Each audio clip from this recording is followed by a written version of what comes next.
আজকে মসজিদে ইফতার দিলাম। দেখেন কি কি দিলাম আর কি কি করলাম। সকাল থেকে অনেক কাজ করতে হয়েছে। এই যে দেখেন রিকশাওয়ালা মামা চলে আসছে বাজার নিয়ে।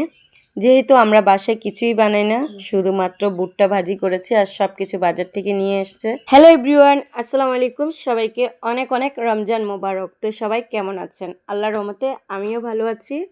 তো এই যে আজকে হচ্ছে ৯ রোজা। এই ৯ রোজাতে হচ্ছে মসজিদে ইফতার দিচ্ছি আজকে।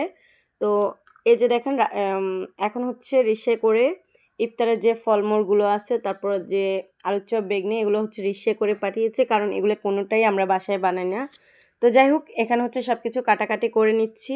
৩টা তরমুজ পাঠিয়েছে, একটা তরমুজ নষ্ট পড়েছে। এত দাম, তার মধ্যে যদি রোজা থাকলে এই যে বিকালের দিকে কিন্তু অনেক বেশি ক্লান্ত লাগে, তাই না? এটা বলা নাকি অনেক বেশি গুনাহ, কিন্তু তাও মানে মুখ থেকে বের হয়ে যায়। তো এখানে বড় আপু বসেছিল, ওকে বললাম যে শশাগুলো কেটে নাও। তো যেহেতু ইফতার দিব মসজিদে, তো বড় আপুকে নিয়ে আসছি। এই যে দেখেন আমার একটা ফুফাতো বোন, ওর হচ্ছে এটা বেবি। মাশাল্লাহ মাশাল্লাহ, অনেক কিউট কিন্তু, অবশ্যই মাশাল্লাহ বলবেন। তো যাই হোক, এখানে হচ্ছে আমি সব ধরনের ফলমূলগুলো কেটে নিচ্ছি। আপেল, কমলা, মালটা সব কিছু কেটে কুটে আগেভাগে রেডি করে নিচ্ছি, কারণ মসজিদে আগে দিতে হবে, হুজুর বলে দিয়েছে। আর এটা কিন্তু আমরা প্রত্যেকবারই এই কাজটা করে থাকি। আগে যেহেতু এটা আসলে সেভাবে আমি কখনো ছাড়ি নাই, প্রত্যেক বছরই এটা করে থাকি। কখনো কখনো প্রথম রমজানে করি, কখনো কখনো ২-৩ রমজান পর করি।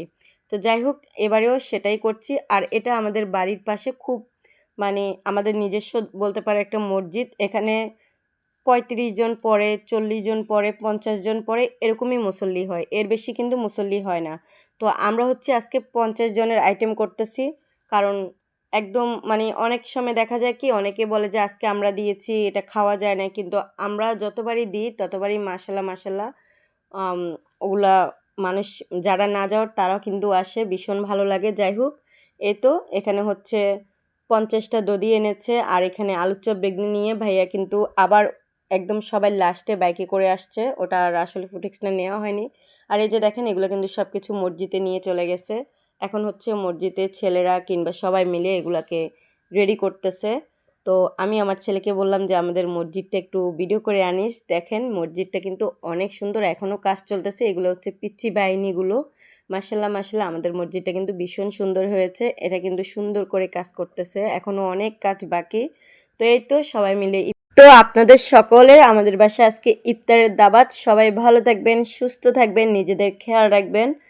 আর রোজা রাখার সাথে সাথে কিন্তু ৫ ওয়াক্ত নামাজও পড়বেন। তো আজকের ভিডিওটা এই পর্যন্ত। সকলে আমার জন্য দোয়া করবেন, আর কেমন হয়েছে অবশ্যই কমেন্ট করে জানাবেন। Bye bye.